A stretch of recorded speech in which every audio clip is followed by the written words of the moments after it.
नमस्कार। Prime times टेलिभिजनको नियमित प्रस्तुति निषेधाज्ञा कहिलेसम्ममा यहाँहरूलाई स्वागत छ। म जनकराज पण्डित। दर्शकहरू, हामीले यस कार्यक्रममा स्वास्थ्यसँग सम्बन्धित रहेर विशेष गरी कोभिडका सन्दर्भमा यहाँहरूका सल्लाह सुझाव र जिज्ञासाहरूलाई सम्बन्धित विज्ञ चिकित्सकसँग समाधान गर्ने प्रयास गर्दै आइरहेका छौँ। हाम्रो यो नियमित रूपमा बिहान 8 बजेदेखि 9 बजेसम्म प्रसारण भइरहेको यस कार्यक्रममा हामीले विशेष गरी कोभिडले पारेको प्रभाव, कोभिडबाट कसरी बच्ने, कसरी सतर्कता अपनाउने, खोपको प्रभावकारिता लगायत कोभिडसँग सम्बन्धित विभिन्न विषयवस्तुहरू समेट्दै आइरहेका छौँ। र यसै क्रममा आज हामीसँग वरिष्ठ मुटुरोग विशेषज्ञ हुनुहुन्छ, विभागीय प्रमुख समेत हुनुहुन्छ, डाक्टर रत्नमणि गजुरेल हुनुहुन्छ, त्रिविश स्टेट अस्पताल मनमोहन कार्डियोलोजी सेन्टरका प्रमुख समेत हुनुहुन्छ। डाक्टर साहब, यहाँलाई स्वागत छ प्राइम टेलिभिजनमा। हजुर, नमस्ते। यो मैले प्रारम्भमै भने डाक्टर साहब, यो विशेष गरी कोभिडको कुरा गर्ने हो भने दीर्घरोगीहरू हैन, अनि मुटुका रोगीहरू जसरी पहिलो भेरिएन्टको कोभिड आउँदा निकै मारमा परे, तथापि दोस्रो भेरिएन्टले सबै उमेर समूहमा यसले फैलियो। यसको कारण चाहिँ के हो डाक्टर साहब? अब यसमा चाहिँ एकदम सान्दर्भिक र राम्रो प्रश्न गर्नुभयो तपाईँले। मुख्य हिसाबले यो कोभिड भनेको चाहिँ सुरुमा दीर्घरोगीलाई बढी असर गरेको हो। पहिलो वेभमा यी दीर्घरोगीहरू चाहिँ यसै आफैमा कमजोर हुन्छन्, रोगसँग लड्ने क्षमता अलिक कम हुन्छ, र जुन व्यक्ति अलि रोगसँग लड्ने क्षमता कम भएर कमजोर भएको हुन्छ उसलाई चाहिँ कुनै पनि सरुवा रोगहरूले समाउने सम्भावना बढिरहन्छ। त्यो कारणले पहिलो जुन वेभ आयो त्यसमा चाहिँ नि अलि उमेर भएका र दीर्घरोगीहरूलाई समातेको चाहिँ हामीले डाटाहरूले, संसारभरिको डाटाहरू हेर्दा त्यही देखियो। तर अहिलेको जुन यो दोस्रो वेभमा चाहिँ नि दीर्घरोगी मात्रै नभएर अन्य हिसाबले मानौँ यो 30, 40, 50 वर्षका व्यक्तिहरूलाई पनि एकदमै सङ्क्रमण बढेको छ र सङ्क्रमित धेरै भएका छन्। यो चाहिँ के भन्दाखेरि कुनै पनि सरुवा रोग हुँदा भाइरसले आफ्नो रूप फेर्यो भने, इन्फेक्सनमा म्युटेसन भन्छौँ हामी यसलाई, रूप फेरेको अवस्थामा चाहिँ नि विभिन्न खालका होस्टहरू अलि इम्युनिटी अथवा रोगसँग लड्ने क्षमता बढी भएका व्यक्तिहरूले पनि ती भाइरसलाई पचाउन सक्दैनन्। आफ्नो रोगसँग जुन लड्ने क्षमताले जब त्यो भाइरसलाई पचाएन भने त्यो व्यक्तिमा रोगको सङ्क्रमण हुन्छ। सायद यो भाइरसले आफ्नो रूप परिवर्तन गरेको कारणले गर्दाखेरि पनि दीर्घरोगी बाहेक अन्य स्वस्थ व्यक्तिहरू र भर्खरका उमेरका चाहिँ नि एडल्टहरूलाई पनि समातेको कारण त्यो हुनसक्छ। हजुर डाक्टर साहब, यो मेरो जिज्ञासा नयाँ स्वरूप परिवर्तन गरेर यो आइरहेछ। हाम्रो हकमा हेर्ने हो भने 15 दिन या 20 दिनभन्दा केही सुधारात्मक पक्ष अहिले भएको छ, सङ्क्रमितहरूको सङ्ख्या पनि घटेको छ, तथापि यो मृत्युदर घटेन नि डाक्टर साहब। 100 को रेन्जमा अझै पनि यो कायम रहनुलाई यसलाई त सकारात्मक रूपमा लिन सकेला र भने? यसमा चाहिँ नि कस्तो छ भन्दाखेरि जुन हिसाबले गएको 2-3 हप्ता अगाडि हाम्रो देशमा सङ्क्रमण दर एकदमै बढ्यो, त्यसले गर्दा विभिन्न व्यक्तिहरू चाहिँ नि एकदमै सिभियरली सङ्क्रमित भए। त्यो हुँदाखेरि के भयो भन्दाखेरि कोभिड त 2 हप्तापछि चाहिँ नन इन्फेक्टिभ हुन्छ, भाइरस डेड हुन्छ, जान्छ। तर त्यो जुन कोभिडले छोड्ने सिक्वेली भन्छौँ हामी, जसले त्यसलाई फोक्सोलाई असर गर्छ, मुटुलाई असर गर्छ, मृगौलालाई असर गर्छ, अथवा अन्य विभिन्न अङ्गहरूलाई जुन असर गरेको त्यो इफेक्ट चाहिँ रहिराख्यो। त्यो कारणले गर्दाखेरि चाहिँ सङ्क्रमणको दर घटे पनि पहिला जुन सङ्क्रमित भएका व्यक्तिहरू छन् तिनमा कोभिड भाइरसले पुर्याएको चाहिँ असरको कारणले गर्दा उहाँहरू सिकिस्त भइराख्नु भएको छ। कतिपय व्यक्तिहरूमा चाहिँ कोभिड रिपिट टेस्ट गर्दाखेरि नेगेटिभ आइसक्नु भएको छ, तर उहाँहरूको निमोनिया क्लियर भएको छैन, उहाँहरूको चाहिँ नि अन्य मृगौलालाई अथवा मल्टी सिस्टम इन्भल्भमेन्ट भन्छौँ हामी, मल्टी अर्गन डिस्फङ्सन जुन गराएको छ त्यो रेट चाहिँ नि उहाँहरूको रिकभर हुनको लागि अझै बाँकी छ। त्यही कारणले गर्दाखेरि पनि सङ्क्रमणको दर घटे तापनि जुन पहिला भएका चाहिँ नि सङ्क्रमितहरूको चाहिँ नि कोभिडको सिक्वेलीको कारणले जुन सिकिस्त हुनुभएको थियो, आइसियु पुग्नु भएको थियो, र त्यो क्रम अझै पनि जारी छ, र त्यो कारणले गर्दाखेरि चाहिँ मृत्युदर र जुन सिकिस्त हुने रेट चाहिँ दर चाहिँ नघटेको हो, तर सङ्क्रमण दर चाहिँ समुदायमा अलिक कम भएको हो कि भन्ने चाहिँ भान हुन्छ। तर डाक्टर साहब, हामीले यसरी कुरो गरिरहँदा यो कोभिडको ठ्याक्कै उल्टो भएको छ। पहिले सहरमा विकराल रूप देखायो यसले, हजुर, अहिले यो ग्रामीण भेगमा पुगेको छ। विशेष गरी विकट गाउँ बस्तीहरू 75 जिल्लाभन्दा बढी जिल्लामा त निषेधाज्ञाकै अवस्था छ, केवल 2 जिल्ला मात्रै बाँकी छन्। भनेपछि यो अवस्थामा जब ग्रामीण भेगमा समुदायमा फैलिसकेपछि त हाम्रो सिस्टमले धान्न नसक्ने अवस्था आउँछ भोलि। हजुर। किनकि त्यहाँ त नेपालमा यस्ता ग्रामीण क्षेत्र पनि छन् जहाँ एउटा सिटामोल लिनका लागि पनि 3-4 घन्टा पैदल जानुपर्ने बाध्यात्मक परिस्थिति तपाईँ हामी सबैका सामु सर्लङ्गै छ। यो अवस्थामा त्यसलाई नियन्त्रण गर्न चाहिँ हामीले के गर्न सकेला डाक्टर साहब? यसमा जुन यो अहिले समुदाय स्तरमा सहर सिटी एरिया अथवा यो गाउँको जुन अहिले कम्पेरिजन गर्दाखेरि हामीले के देख्यौँ भने तपाईँले भन्नुभएको एकदम 100% सही हो कि सहरी क्षेत्रमा भन्दा अहिले ग्रामीण क्षेत्रमा चाहिँ सङ्क्रमण दर बढिराखेको देखिन्छ।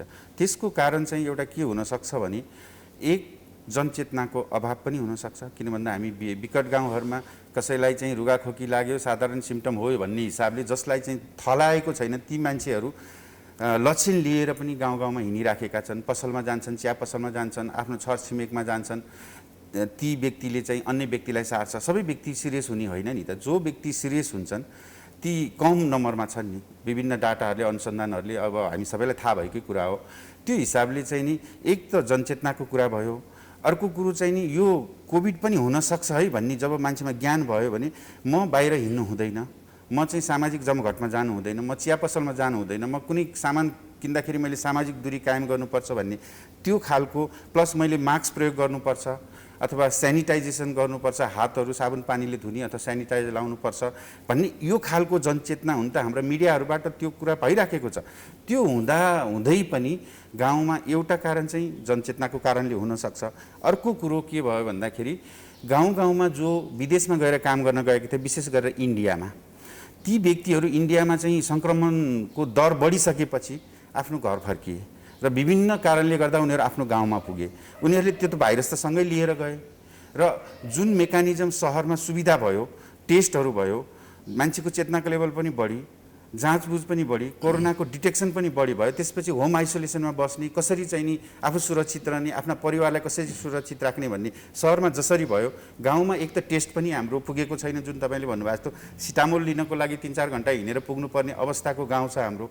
ती व्यक्ति ती गाउँमा पुगिसकेपछि त आफै सङ्क्रमित भएर निको भएन भने अरूलाई सारे, सिकिस्त भए। त्यहीँ कति व्यक्तिहरू चाहिँ नि उपचारको अभावमा चाहिँ नि ज्यान चाहिँ नि गुमाउनु पनि परिराखेको छ। त्यो हिसाबले चाहिँ नि एउटा जनचेतना अघि जुन भने, अर्को चाहिँ नि व्यक्तिहरूको मुभमेन्ट, उहाँ बाहिरबाट इन्डियाबाट आउने व्यक्तिहरू गाउँ गाउँमा पुग्नुभयो। त्यो कारणले गर्दाखेरि पनि सङ्क्रमणको दर अलि बढी पुगेको छ।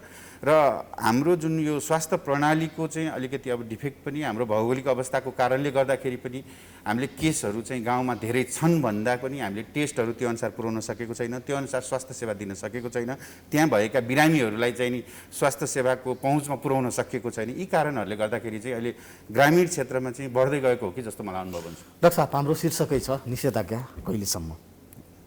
भनेपछि के यो कोरोना नियन्त्रण र रोकथामका लागि निषेधाज्ञा पनि एउटा उपाय हो त उसो भए? एकदम निषेधाज्ञाले कोरोनालाई चाहिँ नि केही धेरै हदसम्म, केही होइन म धेरै हदसम्म चाहिँ नि कन्ट्रोल गरेको भन्छु।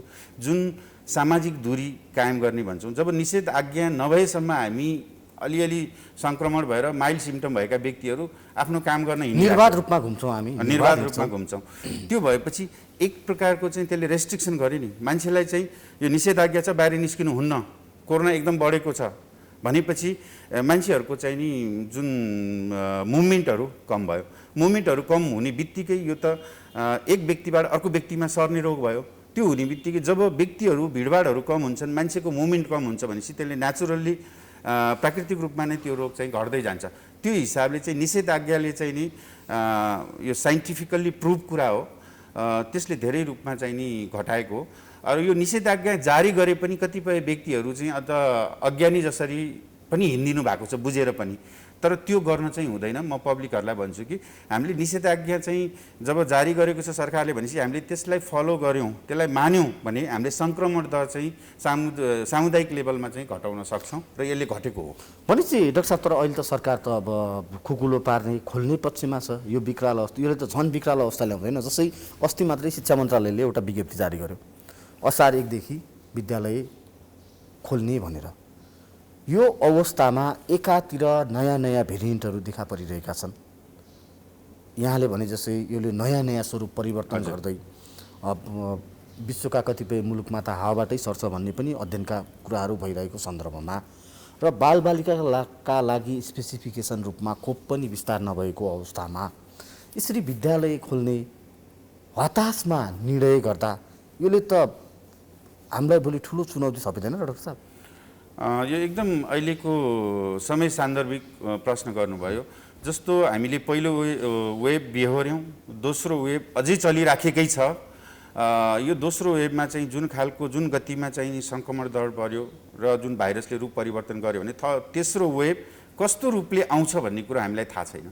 र अब धेरै विशेषज्ञहरू साइन्टिस्टहरूले के पनि भन्दै हुनुहुन्छ भन्दाखेरि तेस्रो वेभमा चाहिँ नि बालबच्चालाई चाहिँ धेरै असर गर्ने पो हो कि भन्ने खालको पनि एउटा स्कुल अफ थट त्यस्तो विचारहरू आइराखेको छ। यस्तो अवस्थामा चाहिँ स्कुललाई अहिले भर्खरै खोलेर जुन फिजिकल क्लास गराएर क्लासहरू लिँदाखेरि चाहिँ नि तपाईँले भन्नुभयो जस्तो फेरि कुनै नयाँ भेरिएन्ट आएर झन् स्कुलमा र बालबच्चाहरूलाई चाहिँ सङ्क्रमण गर्छ भन्दै खोल्दाखेरि चाहिँ नि त्यसले तेस्रो वेभ चाहिँ नि अझ विकराल हुने हो कि भन्ने एकतिर डर छ। तर प्राकृतिक हिसाबले हेर्दाखेरि भएका पहिलाको चाहिँ अध्ययन अनुसन्धान र पहिलाको पास्ट एक्सपिरियन्स भन्छौँ र तेस्रो वेभ चाहिँ नि पहिलो वेभ अलि ठिकै खालको, दोस्रो वेभ अलि ठुलो, तेस्रो वेभ अलि सानो हुन्छ भन्ने जुन एउटा मान्यता छ, सायद त्यो कुरालाई पनि विशेषज्ञहरूले सल्लाह दिएर यस्तो कुराहरू चाहिँ नि मतलब निर्णय भएको हुनसक्छ। तर हामी सजग चाहिँ हुनुपर्छ। फिजिकल्ली क्लास गर्दाखेरि स्कुलमा जाँदा बच्चाहरू नेचुरली भिडभाड गरेर बस्ने हुन्छन्। हामीले जतिसुकै सोसियल डिस्टेन्स गरेर सामाजिक दूरी कायम गरेर भने पनि बच्चाहरूलाई सम्भव हुँदैन। किन भन्दाखेरि अब अलि ठुलो उमेरका ठुलो क्लासका बच्चाहरूले त्यो फलो गर्न सक्लान् मान्लान्, तर साना बच्चाहरूलाई त सकिँदैन। उनीहरूलाई मास्क लगायो भने एकैछिनमा खोलेर फालिदिन्छन्। उनीहरूलाई सेनिटाइज गरेर भन्दाखेरि पनि मान्ने अवस्था हुँदैन कतिपय अवस्थामा। त्यो हिसाबले चाहिँ असार 1 गतेदेखि अलिकति खुकुलो गर्ने भन्ने कुरोमा केस घट्दै गएको हिसाबले सिद्धान्त त म सहमत भए पनि स्कुल खोलेर अहिले फिजिकल क्लास चाहिँ गरिहाल्नु हुन्छ भन्ने हिसाबले चाहिँ नि म त्यति धेरै सहमत छैन। किन भन्दा हामीले एक्सपेक्ट गरेका छौँ कि अब यो तेस्रो वेभमा चाहिँ बालबच्चाहरू नै सङ्क्रमण हुने टार्गेट हुने हो कि भन्ने जुन खालको चाहिँ नि डर भइराखेको छ। त्यो अवस्थामा अलिकति डर मात्रै होइन डाक्टर साहब, कान्तिमा हेर्ने हो भने 50-55 जना दैनिक रूपमा भनौँ न यो रुगाखोकी ज्वरोका बिरामीहरू बालबालिका बढिरहेछन्। उपचाररत केटाकेटीको सङ्ख्या पनि त्यही अनुसार बढिरहेछ। यो त देखि नै सकिएको छ नि। त्यही कुरालाई चाहिँ लिएर केही खुकुलो गरे पनि स्कुललाई चाहिँ केही समयपछि मात्रै फिजिकल क्लास लिने हिसाबले खोल्ने हो कि कस्तो? खुकुलो गर्दाखेरि चाहिँ यो सङ्क्रमण दर कस्तो हुन्छ त? फेरि बढ्दै जान्छ कि बालबच्चाहरूको सङ्क्रमण दर अझ बढ्दै जान्छ कि?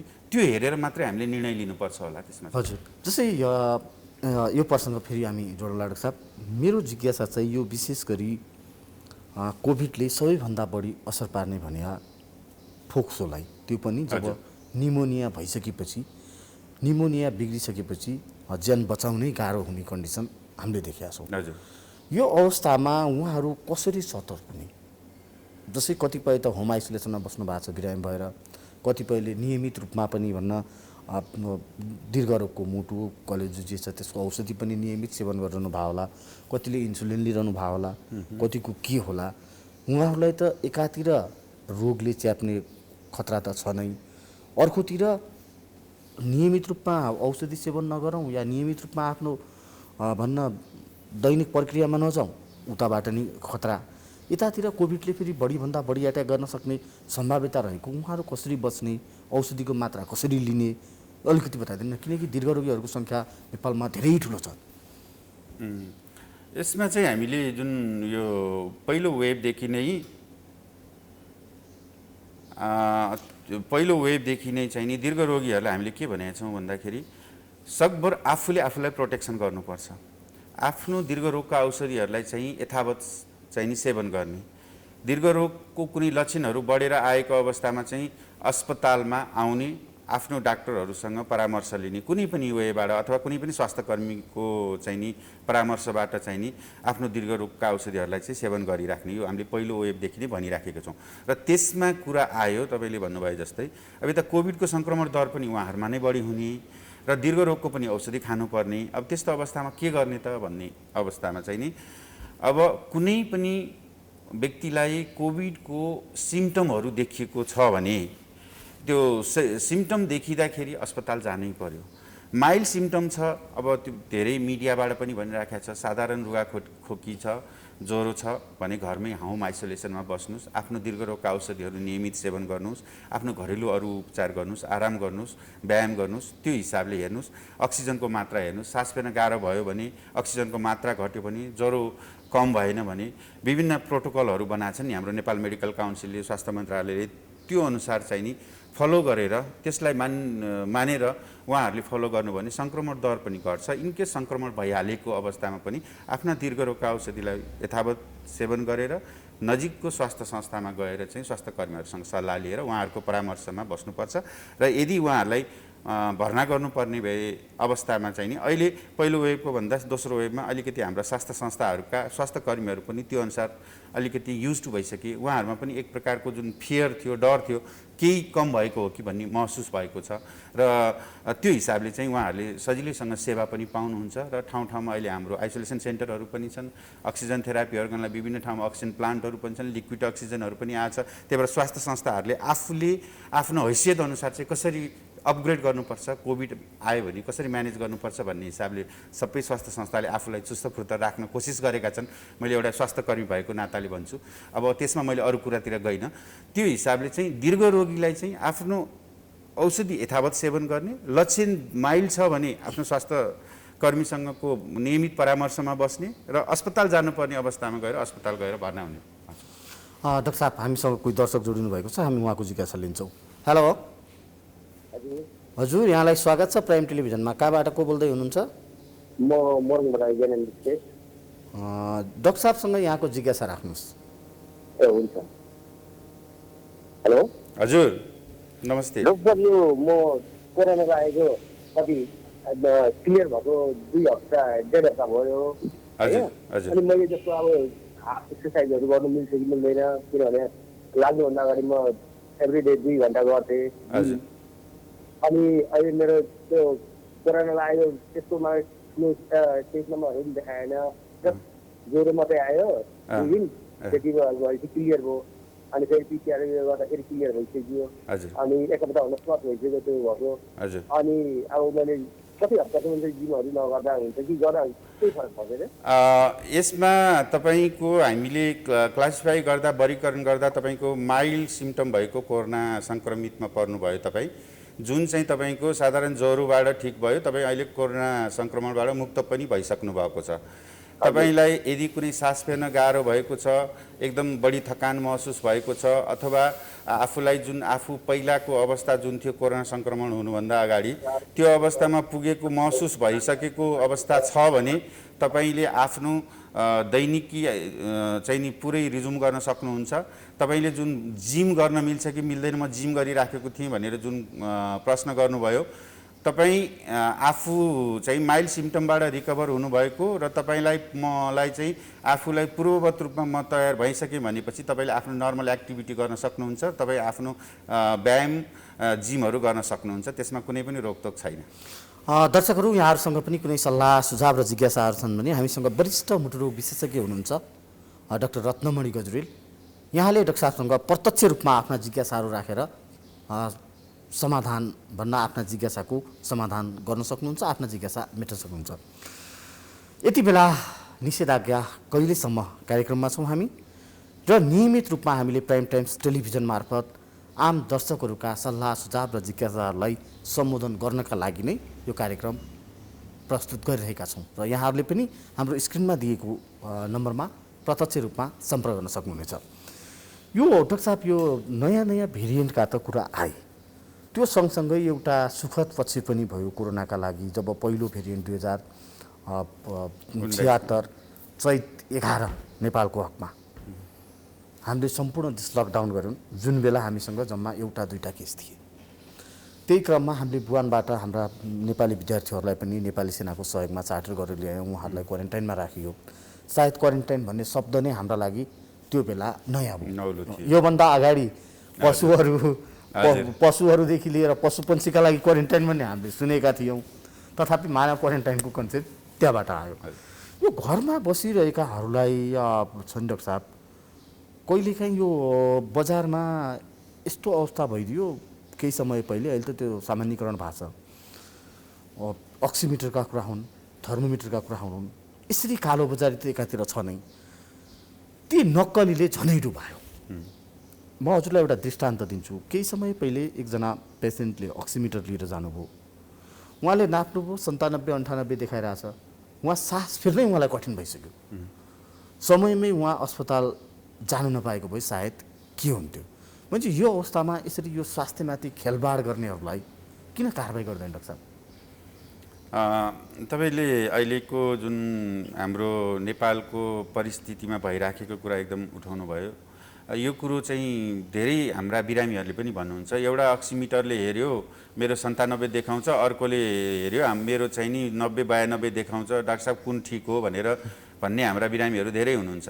अब त्यसमा चाहिँ नि कतिपय कुराहरू चाहिँ हाम्रो मार्केटिङको क्वालिटी कन्ट्रोलको कुरा आउँछ। अब अहिले कस्तो भइराखेको छ भन्दाखेरि अक्सिमिटरको डिमान्ड एकदमै धेरै भइदियो। किन भन्दाखेरि अक्सिजनको लेभल हेर्नुपर्छ भनेर जुन हामीले चाहिँ नि मान्छेलाई जनचेतनाको हिसाबले चाहिँ नि सास फेर्न गाह्रो भयो भने अक्सिजनको लेभल हेर्ने र 92 भन्दा कम भयो, 94 भन्दा कम भयो भने चाहिँ हामीले चाहिँ स्वास्थ्य संस्थामा जानुपर्छ भनेर जुन खालको जनतामा हामीले जनचेतना जगायौँ, त्यसले गर्दा उहाँहरू त्यसमा एकदमै एक्टिभ हुनुभएको छ। त्यो हिसाबले चाहिँ नि उहाँहरूले अक्सिमिटर खोज्ने गर्नुहुन्छ। गर्दाखेरि चाहिँ अक्सिमिटरको चाहिँ नि बजारमा अभाव हुन गयो। अभाव भइसकेपछि चाहिँ नि अब हाम्रो देशको स्थिति अब हामी सबैलाई थाहा भएकै कुरा हो। त्यो परिस्थितिको चाहिँ कसरी हुन्छ क्यास गर्ने चाहिँ नि एउटा गिरोह त छँदै नै छ। त्यही भएर उनीहरूले त्यस्तै देखिने खालका चाहिँ नि नक्कली सामानहरू पनि बनाएर बजारमा लिएर आएका छन्। अब त्यसलाई त हाम्रो सम्बन्धित निकायले क्वालिटी कन्ट्रोल गर्नै पर्छ र तिनले चाहिँ ल्याएको चाहिँ क्वालिटीको सामान होइन भने चाहिँ तिनलाई चाहिँ नि सम्बन्धित निकायबाट कारबाही हुनुपर्छ। त्यो कुरा म पनि यहीँबाट पनि माग गर्दछु। र अर्को कुरो चाहिँ नि अब स्वास्थ्य जस्तो संवेदनशील विषयमा यसरी खेलबाड गर्न पाइन्छ भने यो पाइँदैन, यो पाउन मिल्दा पनि मिल्दैन। किन भन्दा यो त मानव स्वास्थ्यसँग मानव जिन्दगीसँग प्रत्यक्ष सरोकार राख्ने कुरा भयो। कसैको अक्सिजन 90 छ भनेपछि त्यो मान्छे त तुरुन्त स्वास्थ्य संस्थामा गएर अक्सिजन थेरापीमा जानुपर्ने अवस्थाको बिरामी हो नि। अब त्यो बिरामीको 97 देखाइदियो भने त त्यो बिरामीको त एकदमै अवस्था त नाजुक भएर गएर मेरो त 97 छ भने ऊ ढुक्कै घर बसेको अवस्थामा त उसले त झन् रोग चाहिँ झन् सिरियस हुँदै गएर चाहिँ ज्यानै पनि जान सक्ने अवस्था भयो नि। त्यही भएर यो चाहिँ म यहीँबाट पनि भन्छु सम्बन्धित निकायले यसको बजारमा निरीक्षण गरेर त्यस्ता व्यक्तिहरूलाई कारबाही चाहिँ गर्नुपर्छ र त्यस्ता सामानहरू चाहिँ बजारमा चाहिँ नि उपलब्ध हुनु हुँदैन र एउटा क्वालिटी र एउटा चाहिँ अथेन्टिक सामानहरू मात्रै चाहिँ नि बजारमा जानुपर्छ। दर्शकहरू, यति बेला कार्यक्रम निषेधाज्ञामा बेला भएको छ छोटो विश्रामपछि हामी उपस्थित हुने नै छौँ। यहाँहरूका कुनै सरसल्लाह र सुझावहरू छन् भने हामीलाई यहाँहरूले सम्पर्क गर्न सक्नुहुनेछ। अहिले लिउँ छोटो विश्राम।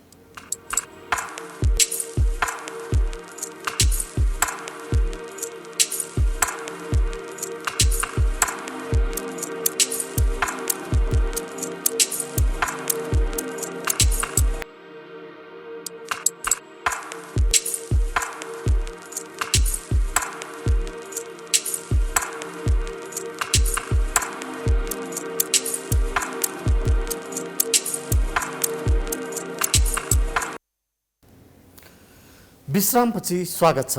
दर्शकहरू, हामीसँग यति बेला कोही दर्शक प्रत्यक्ष रूपमा जोडिसक्नु भएको छ। हामी उहाँसँग कुरा गर्छौँ। हेलो हजुर, भ्याक्सिनको बारेमा सोध्नु छ सर। यहाँलाई स्वागत छ प्राइम टेलिभिजनमा। कहाँबाट को बोल्दै हुनुहुन्छ? यो म पोखराबाट बोल्दै हो।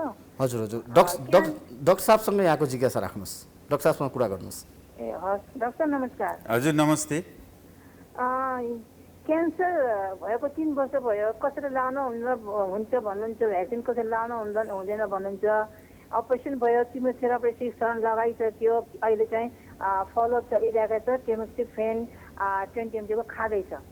यस्तो मान्छेले भ्याक्सिन लानुहुन्छ। एज चाहिँ 62। एज 62 के प्रेसरको दबाई खानुभयो भन्नुभएको? हजुर, प्रेसर पनि खाइरहेको छ। प्रेसर भएको त 28 इयर्स भइसक्यो। ए हजुर, अनि अपरेसन चाहिँ के को गरेको? ब्रेस्ट क्यान्सर 3 वर्ष भयो। ब्रेस्ट क्यान्सरको तपाईँलाई जुन तपाईँको बिरामी 62 वर्षको हुनुहुन्छ, प्रेसरको दबाई खाइराख्नु भएको छ, ब्रेस्ट क्यान्सर भएर 3 वर्ष अगाडि उपचार गर्नुभयो भने उहाँको दीर्घरोग भयो। दीर्घरोग भएको व्यक्तिलाई चाहिँ नि यो कोरोनाको सङ्क्रमणको जोखिम अझ बढी भएको कारणले गर्दाखेरि उहाँलाई हामी कोरोनाको भ्याक्सिन लगाउन नमिल्ने कुनै पनि कारण देख्दैनौँ र प्रेसर र जुन ब्रेस्ट क्यान्सर भएर उपचार भइसकेर रिकभर भइसक्नु भएको व्यक्तिलाई हामी कोरोना भ्याक्सिन लाउनको लागि चाहिँ हामी सुझाव दिन्छौँ। लाउन मिल्छ, निर्धक्क लगाउन मिल्छ। कतिले चाहिँ मेजर अप्सन भएको मिल्दैन भन्नुभयो हजुर। अब त्यो भन्ने कुराहरू हाम्रो समाजमा विभिन्न व्यक्तिहरूले विभिन्न हिसाबले आफ्नो आफ्नो हिसाबले भनिराख्नु भएको हुन्छ। तर जुन हाम्रो स्वास्थ्य कर्मीको हिसाबले जुन मैले एउटा डाक्टरको हिसाबले तपाईँलाई सल्लाह दिँदा दीर्घरोग भएको व्यक्ति र अन्य हिसाबको चाहिँ नि कुनै अप्ठ्यारो नभएको अवस्थामा उपचारबाट चाहिँ नि ब्रेस्ट क्यान्सरबाट रिकभर भइसक्नु भएको अवस्थामा उहाँलाई कोरोनाको भ्याक्सिन दिन मिल्छ। जुन अरू जनमानसमा हुने साइड इफेक्ट कसैलाई भयो भने त्यो इफेक्ट उहाँलाई पनि हुनसक्छ, त्योभन्दा बाहेक अरू केही पनि हुँदैन, त्यही भएर उहाँले निर्धक्क लगाउन मिल्छ। म चाहिँ डाक्टर साहब यो खोपकै सन्दर्भमा यो खोपको प्रभावकारिताका विषयमा त धेरै कुरा उठेका छन्। विशेष गरी छिमेकी मुलुक भारतमा दुवै डोज खोप लगाएका पनि धेरैभन्दा धेरैको मृत्यु भयो। नेपालकै हकमा पनि सङ्क्रमणको दर निकै बढी देखिन्छ विशेष गरी। र अर्को समस्याको विषय जुन छिमेकी मुलुक भारतबाट हामीले ल्याएर पहिलो चरणमा लगाएको कोभिसिल्ड दोस्रो डोज लाउन नपाएर त्यो समय पनि घोर्किँदै गएको छ। मान्छेहरू निकै भन्न एक खालको अब के हुन्छ भन्ने कन्डिसनमा पुगेका छन्। यो भइरहँदा तर यसको प्रभावकारिताका सन्दर्भमा विशेष गरी जो फ्रन्टलाइनर हुनुहुन्छ उहाँहरूमा त यसको निकै पोजिटिभ प्रभाव देखियो नि डाक्टर साहब? हजुर, यो एकदम भ्याक्सिनको हिसाबमा डाक्टर साहब हामी यो जिज्ञासा लिन्छ, कोही दर्शक जोडिनु भएको छ। हेलो हेलो हजुर, यहाँलाई स्वागत छ। कहाँबाट को बोल्दै हुनुहुन्छ? हजुर नमस्कार डाक्टर। हजुर नमस्ते। हजुर मैले मेरो समस्या भनेको मेरो निमोनिया भएको 2 वर्ष लगभग भयो। दुईपट्टि फोक्सोमा निमोनिया भएको। हजुर, वर्ष दिन भयो। दुईपट्टि भएको चाहिँ एकपट्टि भएको चाहिँ 2 वर्ष लगभग भयो। के अरे यो भ्याक्सिन कोरोना भ्याक्सिन लाउनु हुन्न भन्छ यहाँको डाक्टरहरूले। अनि कोहीले हुन्छ भन्छ। म के गरौँ सर? भ्याक्सिन मैले एउटा पनि लाएको छैन। सुगर पनि छ, प्रेसर पनि छ। सुगरको बिहान 5 ml को एउटा खान्छु, 100 ml को एउटा खान्छु। प्रेसरको दबाई 10 ml को खान्छु। हजुर, त्यो भएको हुनाले सरसँग मैले सोधेको, सर मैले खोप लगाउनु मिल्ने कि नमिल्ने भनेर। हस् यहाँलाई धेरै धेरै धन्यवाद। हजुर, तपाईँले चाहिँ नि खोप लगाउन मिल्छ। निमोनिया जुन कोरोनाले पनि कोभिडले पनि निमोनिया गराउन सक्ने सम्भावना भएको कारणले गर्दाखेरि तपाईँको फोक्सो अलिक कमजोर भएको व्यक्ति हुनुभयो। त्यो हिसाबले पनि तपाईँले चाहिँ कोरोनाको खोप लगाउनको लागि निर्धक्क रूपले लगाउनुहोस्। कोरोना कतैबाट चाहिँ तपाईँलाई आयो भने झन् त्यसले फोक्सो नै असर गर्ने भएको कारणले गर्दा तपाईँलाई अझ बढी जोखिम हुने सम्भावना हुन्छ। त्यसले गर्दाखेरि चाहिँ तपाईँलाई सुगर प्रेसर भए पनि निमोनिया बारम्बार भइराखेर फोक्सो कमजोर भएको अवस्थामा कोभिडको खोप लगाउनको लागि तपाईँलाई लगाउन नमिल्ने कारण केही पनि छैन। कोभिडको खोप लगाएर तपाईँ चाहिँ सुरक्षित हुनु चाहिँ आवश्यक छ। त्यसले गर्दा तपाईँ लगाउन सक्नुहुन्छ। डाक्टर साहब हामी अहिलेको प्रसङ्गमा जाउँ। यो खोपको प्रभावकारिता विशेष गरी खोपको प्रभावकारिताको कुरामा जुन तपाईँले भन्नुभयो, कतिपय अब डाटाहरूले अहिलेको जुन डाटाहरूले देखाइरहेको छ इन्डियामा पनि अब दुवै डोज भ्याक्सिन लगाएका पनि कति सङ्क्रमित व्यक्तिहरूको चाहिँ नि लाई गुमाउनु परेको अवस्था पनि छ। तर दोस्रो पाटो जुन तपाईँले भन्नुभयो, जो व्यक्तिहरू स्वास्थ्यकर्मीहरू 2 डोज चाहिँ नि भ्याक्सिन लगाउनु भएको छ नेपालमा, उहाँहरूको चाहिँ नि अहिले सरसर्ती हेर्दा हामीसँग अब त्यसरी स्टडी नै गरेको त छैनौँ, तर पनि इन जेनरल सरसर्ती हेर्दा भ्याक्सिन लगाएको र भ्याक्सिन नलागेको व्यक्तिमा चाहिँ नि एक हिसाबको मनोबलकै कुरो पनि आयो। मैले भ्याक्सिन लगाएको छु, म केही सुरक्षित छु कि भन्ने हिसाबले पनि उहाँहरू हुनुभयो।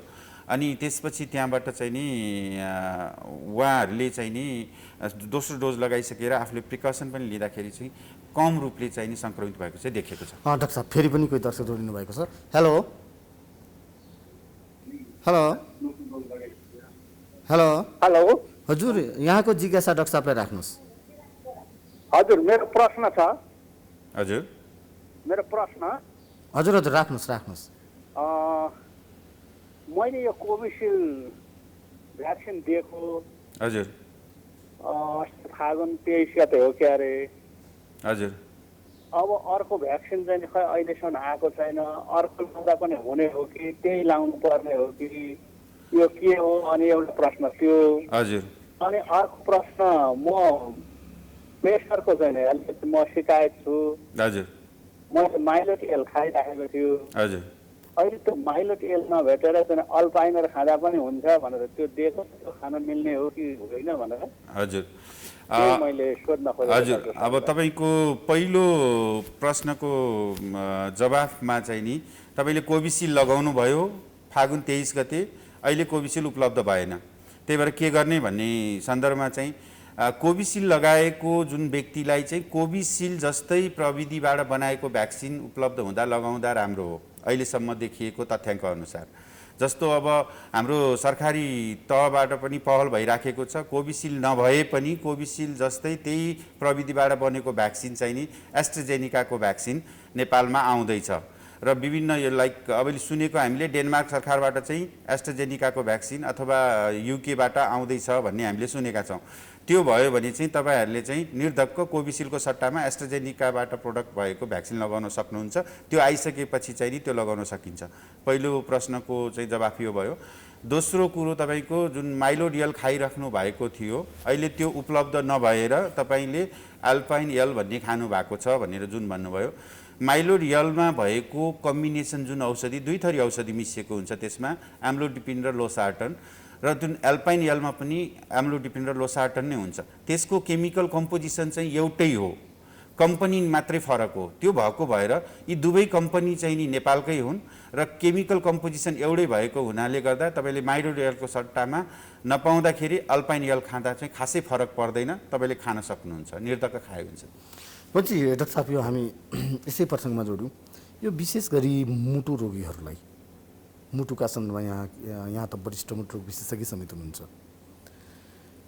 यो कस्ता कस्ता भनौँ न समस्याहरूले गर्दा जसै कोभिड भइसकेपछि पोस्ट कोभिडको प्रसङ्ग कुरा गर्दैछु म, यो रगत बाक्लिने, रगतलाई पातलो बनाउनु पर्ने भन्ने पनि एकातिर छ भने अर्कोतिर हुन त ती कोभिडकै फेजमा रेमडेसिभिर त्यसै गरी प्लाज्मा थेरापी कुराहरू त केही समय आए पनि सरकारले नै लगभग एक खालको प्रतिबन्ध टाइपको लगाइसकेका छ यी औषधिहरूमा।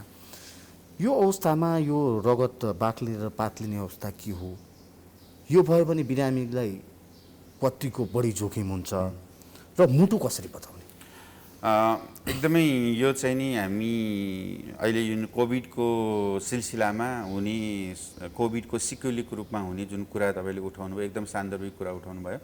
कोभिडको सङ्क्रमण भइसकेपछि होइन, कोभिडको सङ्क्रमण भइसकेपछि व्यक्तिको डाक्टर साहब हामी केही दर्शकका जिज्ञासाले अनि यतातिर आउँला। हेलो हेलो हजुर, यहाँलाई स्वागत छ। कहाँबाट को बोल्दै हुनुहुन्छ? म कपनबाट। हजुर यहाँको जिज्ञासा डाक्टर साहबलाई राख्नुहोस् है। हजुर डाक्टर साहब। हजुर नमस्ते। मेरो चाहिँ यो प्रेसरको औषधि खाइरहेको होइन। हजुर प्रेसरको औषधि चाहिँ यो के माइलर्ड के भन्ने म 25 mg को भनेर भन्छन् होइन, त्यो औषधि खाइरहेको छ। त्यो औषधि खानुभन्दा अगाडि चाहिँ मलाई एकदम मुटु ढुकढुक हुने, अब तर्स्या जस्तो हुने त्यस्तो त्यस्तो थियो। अब त्यो औषधि खान थालेपछि एकदम कम भयो, राम्रो भयो, 4-5 महिना भयो। अहिले फेरि त्यो औषधि खाइरहेछ, बिस्तारै फेरि त्यो सिम्टम चाहिँ मलाई फेरि बढ्दैछ, पहिलाकै उसमा आउँछ। के तिमी मलाई औषधि चेन्ज गर्नुपर्ने हो कि के औषधि काम नगरे हो? यसमा चाहिँ तपाईँको माइलोड 25 mg को हुँदैन, त्यो मेटलक भन्ने होला। त्यो औषधि चाहिँ नाम अलिक फरक होला तपाईँले अहिले भन्नुभएकोसँग र डोज अलि मिलेन। त्यो मेटलक भन्ने औषधि होला। जुन मेटलक भन्ने औषधि चाहिँ मुटुको चाल बढी हुँदाखेरि चाहिँ नि हामीले दिइन्छ। त्यो खाँदाखेरि तपाईँलाई जुन राम्रो भइराखेको थियो, अब अहिले आएर फेरि मुटु ढुकढुक गर्न थाल्यो भनेर जुन भन्नुभयो, त्यो हिसाबमा औषधि चेन्ज गर्ने भन्दा पनि त्यो किन मुटु ढुकढुक गर्यो बढी भन्ने हिसाबले फेरि हेर्नुपर्ने हुन्छ। अब मुटु ढुकढुक गर्ने कारण धेरै हुन्छन्। अब त्यो औषधि खाँदा पहिला ठिक भएको अहिले मुटु ढुकढुक फेरि गर्न थाल्यो भनेपछि चाहिँ अरू केही छ कि भन्ने हिसाबले एकचोटि तपाईँको आफ्नो चाहिँ नि डाक्टर अथवा स्वास्थ्यकर्मीकोसँग सल्लाह लिनुभएको थियो, उहाँसँग परामर्श लिनु होला। मुटु ढुकढुक गरेको अवस्थामा दिने औषधि चाहिँ यही हो र अहिले नयाँ मुटु ढुकढुक गर्न थाल्यो भने चाहिँ अहिले अरू केही छ कि भन्ने हिसाबले चाहिँ एकचोटि हेरेर मात्रै त्यो औषधिलाई चलाउनु मिल्छ, नत्र भने अहिले जुन औषधि सेवन गरिरहनु भएको छ त्यो औषधिलाई यथावत गर्नुहोस्। डाक्टर साहब, हाम्रो अगाडिको जिज्ञासा थियो। हजुर अघि जुन हामी कुरा हाम्रो गर्दै मुटु थियौँ, कसरी जोगाउने, अनि मुटु त्यसपछि कसरी गएर- जोगाउने र जुन थ्रम्बोसिसको हामी कुरा गर्दै थियौँ, जस्तो कोभिड लागिसकेपछि चाहिँ रगतमा जम्ने पदार्थहरूमा विभिन्न परिवर्तनहरू आएर रगत चाहिँ नि जम्ने सम्भावना हुन्छ, फोक्सोमा जम्छ, अन्य चाहिँ नि नसाहरूमा जम्ने सम्भावना हुन्छ। त्यो हुँदाखेरि चाहिँ रगत पातलो हुने औषधिहरू जुन चलाइराखेको छ र अहिले कोभिडको उपचारको क्रममा त्यो औषधिलाई चाहिँ संसारभरि नै चाहिँ त्यसलाई चाहिँ प्रयोग गर्नुपर्छ भनेर चाहिँ जुन एउटा रिसर्चले देखाएको भएर हामीले पनि त्यो प्रयोग गरिराखेको छौँ।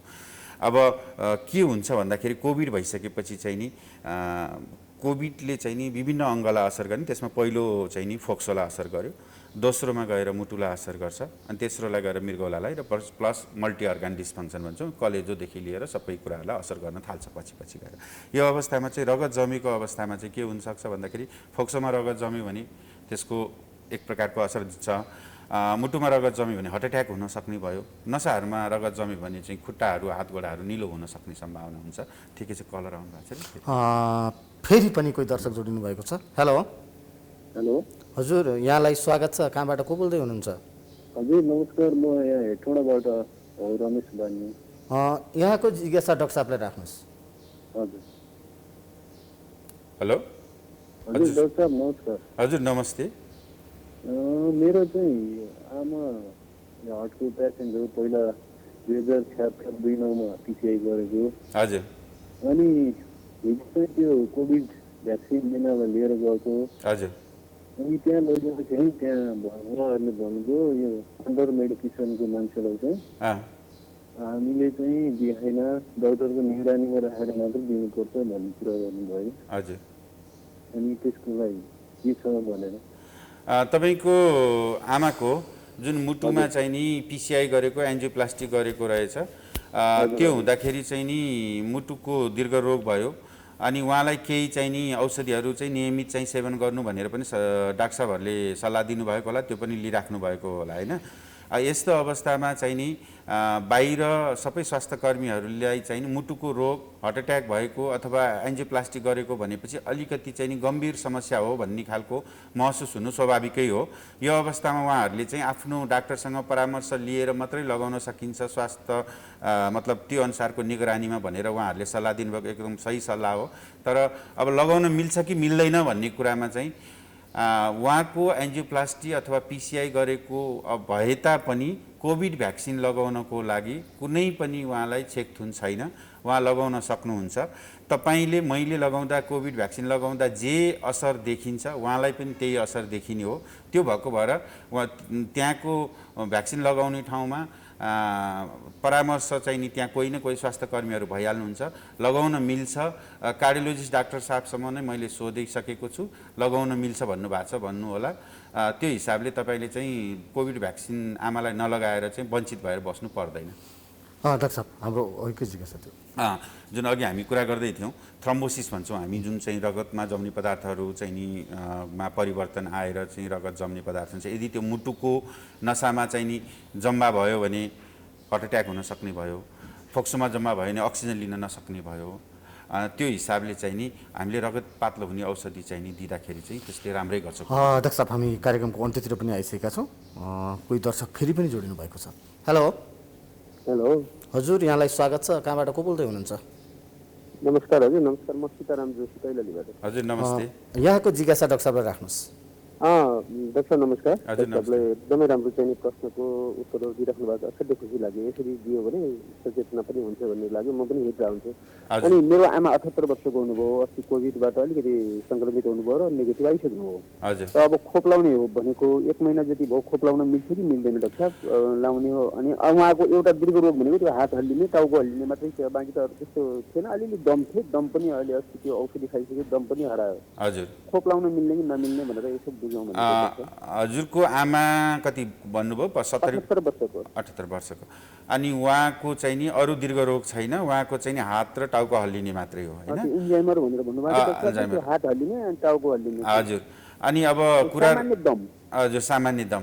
त्यो उमेरमा सामान्य दम त हामीले प्राय बिरामीहरूमा भेटिराखेकै हुन्छौँ। अब कुरा रह्यो तपाईँको आमाको कोभिड चाहिँ नि सङ्क्रमण पनि भएको थियो, कोभिड सङ्क्रमणबाट चाहिँ नि उहाँले पार पाइसक्नुभयो हो? हजुर। अनि त्यो कति भयो समय कोभिड भएको? नेगेटिभ भएको 1 महिना जति भयो सर। अनि उहाँको कम्प्लिट क्लियर भएको भनेको कति समय भयो? क्लियर हजुर क्लियर हुन्छ अहिले। 1 महिना भयो। हजुर सर। कोभिडको सङ्क्रमण भएको व्यक्तिले कोभिडको भ्याक्सिन लिनको लागि कमसे कम चाहिँ नि 1.5 महिनादेखि 3 महिना हुनुपर्छ निको भएको।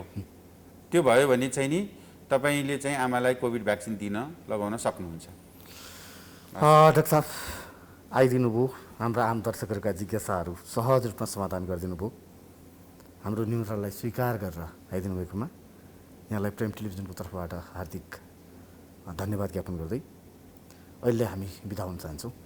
नमस्कार। हस्, धन्यवाद। मलाई पनि यहाँसम्म बोलाएर तपाईँहरूले 2-4वटा कुरा सेयर गर्नको लागि चाहिँ नि बोलाइदिनु भएकोमा प्राइम टिभीको टिमलाई लगायत तपाईँलाई विशेष धन्यवाद दिन्छु। नमस्ते। हवस् त दर्शकहरू, अहिलेलाई निषेधाज्ञा कहिलेसम्म यति नै। हामी निरन्तर रूपमा यहाँहरूमा जोडिने रहनेछौँ। अहिलेलाई भने मसहित सम्पूर्ण बिदा दिनुहोस्। नमस्कार।